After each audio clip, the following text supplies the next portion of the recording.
കേരളത്തിൽ നിരവധി ക്ഷേത്രങ്ങൾ പ്രസിദ്ധവും അപ്രസിദ്ധവുമായി സ്ഥിതി ചെയ്യുന്നുണ്ട്. അവയിൽ ചില ക്ഷേത്രങ്ങൾ പല പ്രത്യേകതകളാൽ പ്രസിദ്ധമായവയാണ്.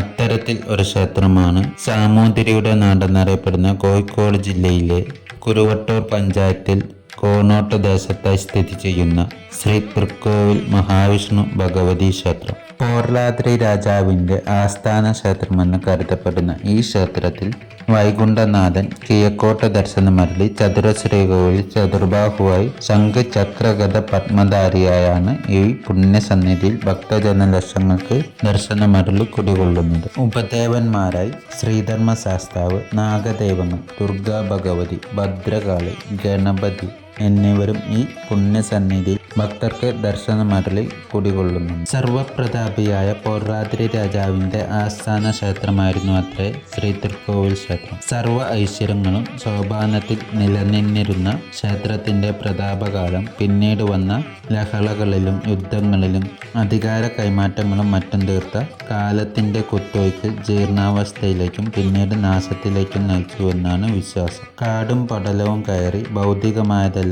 നശിച്ചെങ്കിലും ചാരത്തിന്റെ കനൽക്കട്ട പോലെ ദേവചൈതന്യം മാത്രം ജ്വലിച്ചു നിന്നു.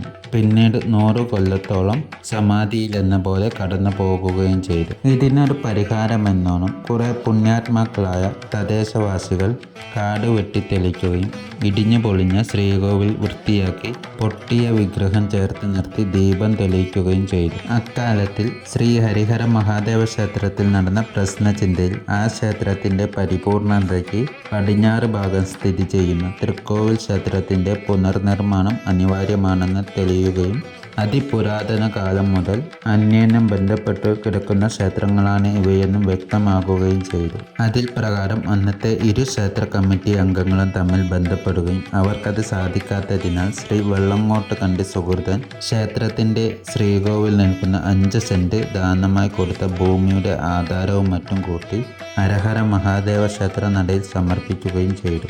പിന്നീട് മഹാദേവ ക്ഷേത്ര കമ്മിറ്റി അംഗങ്ങൾ നാട്ടുകാരുടെ ഒരു യോഗം തൃക്കോവിൽ ക്ഷേത്ര പരിസരത്ത് വെച്ച് വിളിച്ചു ചേർക്കുകയും അതിൽ മഹാദേവ ക്ഷേത്ര പ്രതിനിധികളായ ശ്രീശൻ, സദാനന്ദൻ എന്നിവരെ പ്രസിഡന്റ്, സെക്രട്ടറിമാരാക്കി 20 അംഗങ്ങളടങ്ങുന്ന ഒരു കമ്മിറ്റി രൂപീകരിക്കുകയും ചെയ്തു. അതിൻ്റെ പിന്തുടർച്ചയായി വർഷം തോറും പുതിയ കമ്മിറ്റി തെരഞ്ഞെടുത്ത് പ്രവർത്തനം നടത്തി വരുന്നു. പരപ്പനങ്ങാടി ഉണ്ണികൃഷ്ണ പണിക്കരുടെ സ്വർണ്ണപ്രശ്ന വിധി പ്രകാരം കേരളത്തിലെ പ്രഥമ സ്ഥാനത്തുള്ള തരണനെല്ലൂർ കുടുംബത്തിലെ ബ്രഹ്മശ്രീ തരണനെല്ലൂർ തെക്കിനേടത്ത് പത്മനാഭനുണ്ണി നമ്പൂതിരിപ്പാടിനെ തന്ത്രിയാക്കി വരിച്ചുകൊണ്ട് ക്ഷേത്രകാര്യങ്ങൾ നടത്തിവരുന്നു. സഹോദര തുല്യരായ ശ്രീഭദ്രകാളിയും ശ്രീ അയ്യപ്പസ്വാമിയും മേൽക്കൂരയില്ലാത്ത ഇരു ശ്രീകോവിലുകളിലായി മഴയും വെയിലും കൊള്ളുന്ന രീതിയിൽ കിഴക്കോട്ട് ദർശനമരളി കുടികൊള്ളുന്നു. വർഷം തോറും ജനുവരി 18-ാം തീയതിയിലായാണ് ഈ ക്ഷേത്രത്തിലെ പ്രതിഷ്ഠാദിന മഹോത്സവം ആചരിച്ചു വരുന്നത്. കൂടാതെ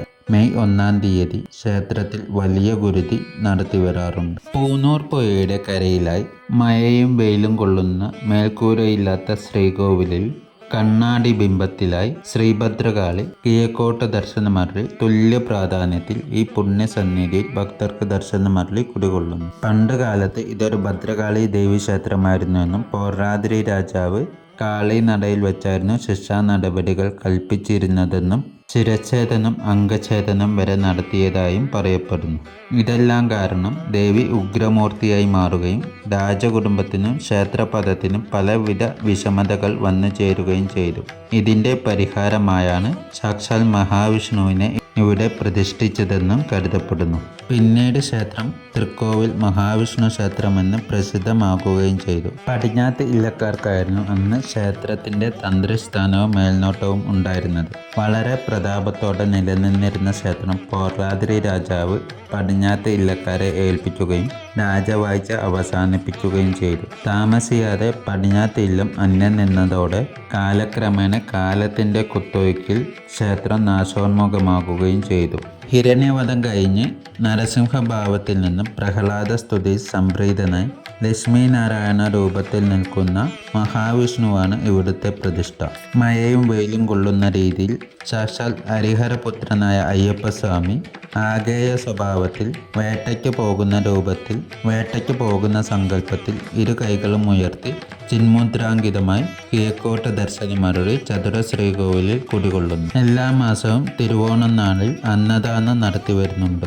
കൂടാതെ മെയ് മാസത്തോടനുബന്ധിച്ച് സപ്താഹവും നടത്തിവരുന്നു. ജനുവരി മാസത്തിലായി 18-ാം തീയതിയാണ് ഈ ക്ഷേത്രത്തിലെ പ്രതിഷ്ഠാദിനം ആഘോഷിച്ചു വരുന്നത്. കൂടാതെ മെയ് 1-ന് ഭദ്രകാളി ദേവിക്ക് ഗുരുതി തർപ്പണവും നടത്തി വരുന്നുണ്ട്. പാൽപ്പായസമാണ് തൃക്കോവിലപ്പൻ്റെ പ്രധാന വഴിപാട്. കൂടാതെ ലക്ഷ്മി നാരായണ പൂജ, സന്താന സൗഭാഗ്യ പൂജ, ജന്മനക്ഷത്ര പൂജ, ത്രിമധുരം, സന്താന സൗഭാഗ്യ പൂജ എന്നിവയെല്ലാം ദേവന്റെ പ്രധാന വഴിപാടുകളാണ്. തൃക്കോവിൽ ഭഗവതിയായ ശ്രീഭദ്രകാളിയുടെ പ്രധാന വഴിപാടുകൾ രക്തപുഷ്പാഞ്ജലി, ഭഗവതി സേവ, കഠിനപ്പായസം എന്നിവയെല്ലാമാണ്.